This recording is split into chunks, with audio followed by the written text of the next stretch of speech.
예, 여러분, 제가 언제나 봐도 얼굴만 봐도 즐거운 이 신경림 시인의 시인의 못난 놈들끼리는 얼굴만 봐도 즐겁다 이런 김영삼 기자 나와 있어. 어서 오세요. 네, 죄송합니다. 네. 못난 놈들끼리라고 표현해서. 아니 저도 저 정지필님 얼굴만 봐도 너무 기분 좋고 엔돌핀이 막 옵니다. 얼굴만 봐도 즐거운 김용삼 기자 나와 계십니다. 네. 이 책입니다. 오늘 주제는 황교안 2017. 황교안 2017입니다. 지금 따끈따끈한 거죠. 네, 어제 저녁에 나왔습니다. 어제 저녁에 나온 책입니다. 황교안 띄우기용 책입니다. 띄우기는 아니고요. 예. 나라 구하기 책이다. 저는 그렇게 나라- 말씀드리고 싶습니다.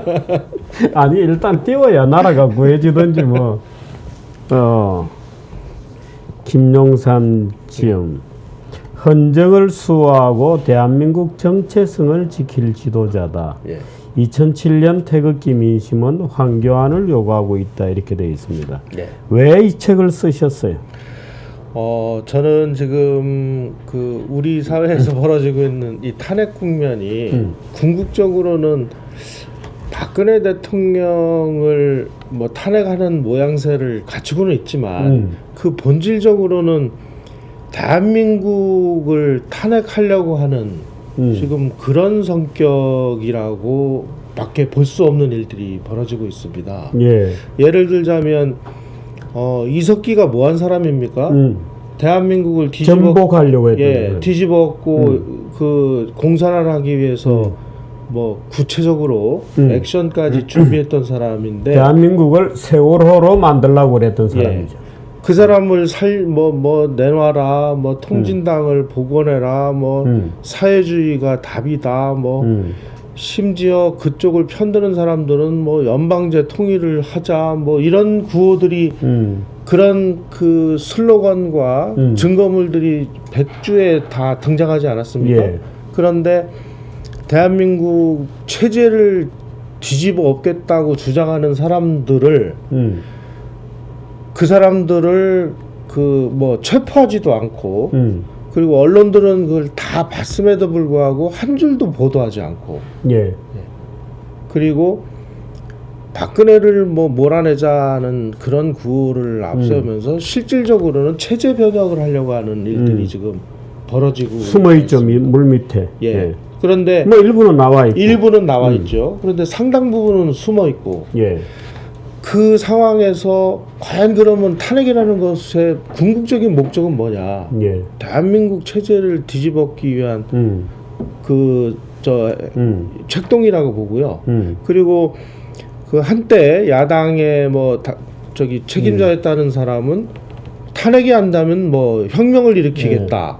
문재인 대표 얘기했죠. 그것도 자기네들끼리 뭐 몰래 했으면은 뭐 이해가 갑니다만은 그 전 국민이 보는 앞에서 공개적으로 하지 않았습니까? 그 문재인 후보는 네. 혁명이라는 말이 뭔지 모르는 거 아니에요? 그런데 알고 그 말을 썼을까요? 모르면 바보 아닌가요? 아니 어떻든 저는 저분이 너무 평화로운 세계에 살아서 예. 실질적으로 뭐 굉장히 뭐 꿈꾸듯이 얘기하시는 거 아닌가? 그런데 그렇다면 현실감이 좀 없는 거 아닌가? 그렇다면은 대한민국의 변호사를 지냈고 그리고 그렇군요. 청와대 주요 요직을 지냈고 비서실장도 했죠. 예, 그다음에 대통령을 하겠다고 선언까지 한 분이 그런 걸 몰랐다. 근데 황교안 2017을 쓴 이유는 예. 지금 탄핵 얘기를 하셨는데 예. 탄핵이라는 사건은 소위 우리나라 좌익그룹에서 네. 어떻든 대통령의 일부 실수라든가 네. 문제를 빌미로 탄핵함으로써 체제 변혁을 지금 꾀하고 있는 거다. 예. 는 것까지 얘기하셨어요. 예. 그게 황교안하고는 무슨 상관입니까? 그 체제 변혁을 이루려고 했던 그 핵심 전위 세력이 통진당인데 그 통진당을 때려잡은 1등 공신이 황교안이거든요. 그렇군요. 예.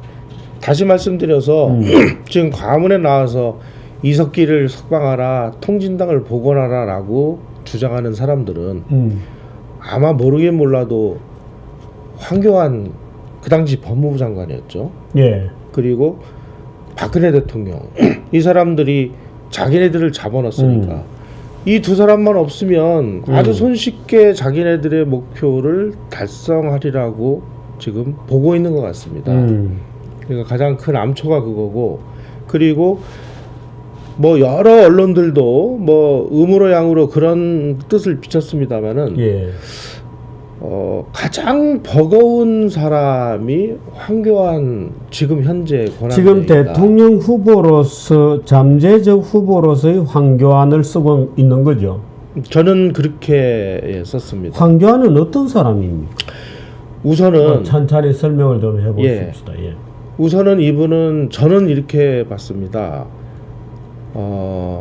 가장 확실하게 좌익과 공산주의의 본질이 뭔지 그 사람들하고 평생을 싸워왔던 사람이다. 예. 저는 이렇게 생각을 하고요.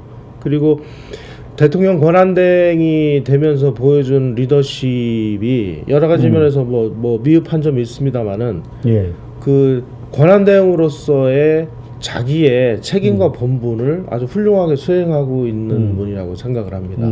따라서 국가의 어떤 운명을 한번 맡겨도 충분히 그 일을 해낼 수 있는 준비가 되어 있는 지금 겁니다. 야권 후보들은 예. 여러 명이 있어요. 예. 뭐 떴다 가라앉았다 하는 분들도 있지만 예를 들어서 뭐 박은수는 이미 탈락이 됐고 예. 이재명도 거의 탈락되는 분위기고 예. 굉장히 빨리 아마 야권에서는 무조건 탄핵은 인용된다는 것을 전제로 아마 정치 일정을 잡고 있는 모양인데 예. 벌써 본격적인 선거운동을 하죠. 하고 있죠. 네. 그 두 사람입니다. 그죠? 예. 문재인, 안희정. 예. 거기에 여권에서 예. 이 황교안이 대안이 된다고 보시는 거죠. 예. 지금 이제 국가의 정체성을 지킬 수 있다는 면에서 또 어떤 면이 있습니까? 이 사람 본인 자체는 어떤 분입니까? 평생 공무원 한 분이죠. 예. 검사하고. 예.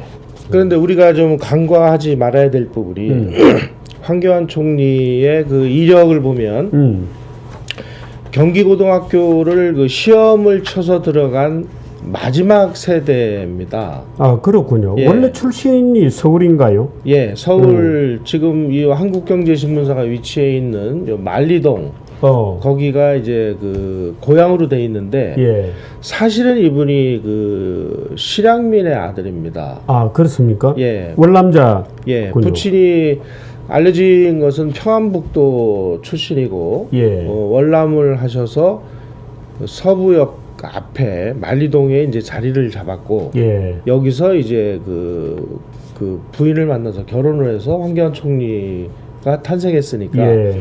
황 총리는 고향은 서울입니다만은 아버지의 원적을 따지자면은 평안북도. 그렇군요. 예. 그 월남한 황교안의 부친은 예.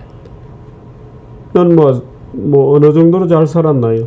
뭐 그 부분에 대해서 전혀 전혀 월남은 사람은 지식인이거나 예. 기독교 신자이거나 또는 뭐 물론 다 놔두고 맨몸으로 온 사람들이 많습니다만은 예. 원래는 꽤 재력가였고 예. 이런 분들이 많은데 예. 지금 그 황 총리의 부친에 대해서 뭐 기록이 남아 있는 게 하나도 없습니다. 뭘 직업을 하셨어요? 고물상. 아, 그렇습니까? 네. 만리동 같으면은 고물상이 예. 많았죠, 거기. 그 당시 고물상이라면은 이제 넉마를 줍는 사람들을 모아서 예. 그 주워온 거를 이렇게 판매를 하는 예. 그런 거니까 거의 뭐 밑바닥 중에서도 가장 밑바닥의 직업이죠. 삶을, 네. 예. 그러니까 우리로 요즘 용어로 치면 흑수저도 아닌 무수저쯤 되는 가정이 아니었나 추측이 됩니다. 월남에서 단신 월남에서 만리동에서 고물상을 했다 하는 정도 같으면은 네. 우리가 살림은 짐작을 할 만은 한데요. 예. 황교안 본인은 이렇게 얼굴 보면은 뭐 네. 기공자 같이 생겼지 않습니까? 네. 무슨 금수저 정도 되는 듯이. 예. 전형적인 이제 자수성가하신 분이고요. 예, 머리 좋은 거 하나로 열심히 공부해서 예. 법관이 아주 검사가 됐고. 예. 그리고 그 어머니의 손에 이끌려서 만리동에 있는 교회를 나가기 시작을 했답니다. 그래서 그 교회가 저 목동에 그 개척교회를 냈는데 예. 그 교회로 어머니가 옮기시면서 이제 황 총리도 같이 그쪽으로 그 옮겨서 평생을 그 교회에 적을 두고 그렇습니까? 있고요. 예, 예. 그래서 제가 그 교회 홈페이지에 들어가 보니까 교회도 규모가 아주 뭐 큰 교회가 아닙니다. 예. 전도사 황교안 이렇게 그렇습니까? 사진하고 어. 전도사도 황교안 전도사 한 분밖에 안 계시는 아주 작은 교회고요. 아, 그렇군요. 네. 그리고 그 검사의 특성상 이제 지방 근무를 많이 하게 되는데 예. 지방에서 근무할 때도 보면 지방에서 이제 근무할 때 나가는 교회를 보면 뭐 다들 뭐 유명 교회, 유명 예, 목사가 예. 하는 대형 교회 이런 데를 많이 좋아하잖아요. 근데 이분은 항상 한 교인수 30명 내외 되는 그런 개척 교회, 어려운 교회 이런 데만 찾아서 또 나가는 모습이 보이더라고요. 아, 그렇군요. 네. 군대는 어떻게 됐습니까? 사실은 군대가 제일 일부에서 예. 예를 들어서 뭐 여기 나와서 우리 김진 위원 같은 분들도 황 총리가 어쨌거나 군대 안 갔다 온 것이 굉장히 결격 사유다라고 주장을 하잖아요. 네. 뭐 결격 사유가 될 수는 있겠죠. 예. 그런데 우리가 그 소위 말하는 이제 히스토리컬 팩트를 들여다봐야 될 필요가 있습니다. 예. 안 갔느냐 못 갔느냐. 예. 가야 됨에도 불구하고 뭐 온갖 뭐 돈이나 백을 써서 이러저러한 이유를 들여서 그 빠지면은 이건 안 간 거죠. 예. 그런데 나는 가고 싶은데 결격 사유가 있어서 받아주지 않은 경우는 못 간 거죠. 예. 그러니까 안 간 거와 못 간 거를 우리는 구분해야 될 것 같고요. 예. 제 친구 중에도 정말 걔는 군대를 가고 싶었는데 못 간 예. 친구가 있어요. 농구를 했던 친구인데 예. 키가 190 몇 센치입니다. 어. 그래서 커도 안 가나요? 아, 그렇군요. 옷과 신발 뭐 총 이런 게 맞는 게 없어요. 예. 그래서 그 친구는 정말 제가 봐도 자기는 군대를 가려고 노력을 했는데 결국 못 갔습니다. 저한테 이거 뭐 어떻게 키를 줄여서라도 자기는 군대를 가고 싶다. 예. 그런데 군에서 받아주지를 않았거든요. 너무 크거나 또 너무 작아도 안 가죠. 예. 지금 황 총리는 군대 안 갈 때의 사유는 뭐로 되어 있습니까? 담마진이라고요. 예, 담마진. 마진. 예, 일종의 이제 그 두드러기입니다. 피부병인데. 예. 그 단순 근데 피부병이 우리가 아니라 피부병이다 그러면 약간 치료받으면 다 낫는 거 아니에요? 그런데 그 뭐 만성 그 재발성 그 피부병인데요. 뭐 두드러기성 뭐 피부병 이렇게 예. 돼 있는데 그 당시 병역법에 의하면은 단마진을 6개월 치료를 했는데 이게 오. 계속 재발한답니다. 예. 그래서 계속 재발하는 사람은 이건 뭐 어떻게 그 방법이 없으니까 그래서 황교안 총리는 그 단마진으로 그 병역을 먼저 받았는데 이게 희귀 질병에 속해서 그 단마진으로 인해서 그 면제를 받은 사람이 4명인가 밖에 안 됐대요. 그 상황에서. 그러니까 상당히 좀 희귀한 그런 질병 중에 하나인 것 같습니다. 예. 그런데 어느 정도로 심각했느냐. 예. 그거를 그 황 총리가 그 교회에 나가던 그 교회 목사님께서 예. 국무총리의 그 물망에 올랐을 때 한 언론하고 인터뷰에서 그 당시에 황 총리가 그 피부병을 앓는 그 모습을 자기가 다 지켜봤는데 예. 도저히 눈 뜨고는 못 봐줄 정도였다. 아, 그렇게 심한 건 모양이죠? 예. 그래서 6개월 치료를 하고 또 재발하고 치료하고 재발하고 그래서 결국은 병역법에 의해서 면제를 받았고요. 예. 또 일부에서 또 이런 얘기를 합니다. 그거 뭐 백 써서 한 거 아니냐. 이 얘기는 우리가 좀 냉정히 지켜봐야 되는데 그 백 쓰고 돈 써서 빠진 사람이 너무나 많다는 뜻 아닙니까? 그 정말 그 불분명한 사유로 병역 면제받은 사람이 너무나 많은데 예. 황 총리는 집안은 무수저인데다가 음. 황 총리가 군대 갈 무렵에는 이미 부친이 돌아가셔가지고 그렇습니까? 더 어려웠어요. 예. 무슨 돈이 있고 무슨 백이 있어서 누구한테 영향력을 행사해가지고 군대를 면제받습니까? 예. 그러니까 백을 써가지고 뭐 빠질 형편은 아니었군요. 예. 근데 피부병이라는 게 우리 생각에 뭐 예를 들어서 한 몇 개월 앓다가 뭐 치료받아서 낫는 거 아니에요? 그 근데- 계속 재발했던 모양이죠. 얼마나 알았습니까? 황 총리도 그 국무총리 그 저기 청문회에서 예. 본인 말씀에 17년을 치료를 했다. 오래 같은 모양이구나. 그게. 예. 그래서 어. 예. 황 총리에 대한 그 예. 병역 문제는 예. 우선은 안 갔느냐 못 갔느냐. 이분은 정말 가고 싶었는데 못 간 그런 케이스다. 그런 경우군요. 예. 설명은 충분히 되는군요. 예. 근데 황교안이라는 분이 지금 보수의 대안으로 본인의 의지는 있습니까?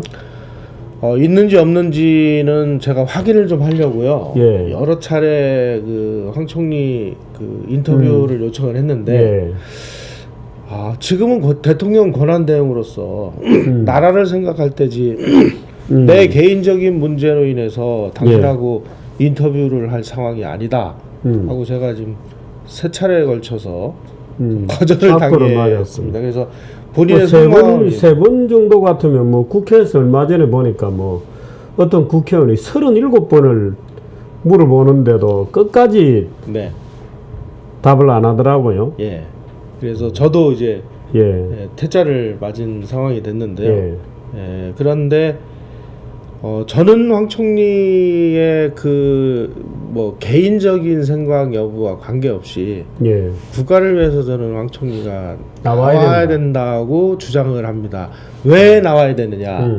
지금까지 우리가 6공화국 헌법이 제정된 이래에 대통령에 당선된 사람들을 분석을 해보면 그 당시에 시대 정신을 해결해 줄 수 있는 그 능력과 예. 이미지를 갖고 있는 분들이 당선됐습니다. 예. 예를 들면 김영삼 대통령은 문민종시, 문민정부 출범, 군정종시 예.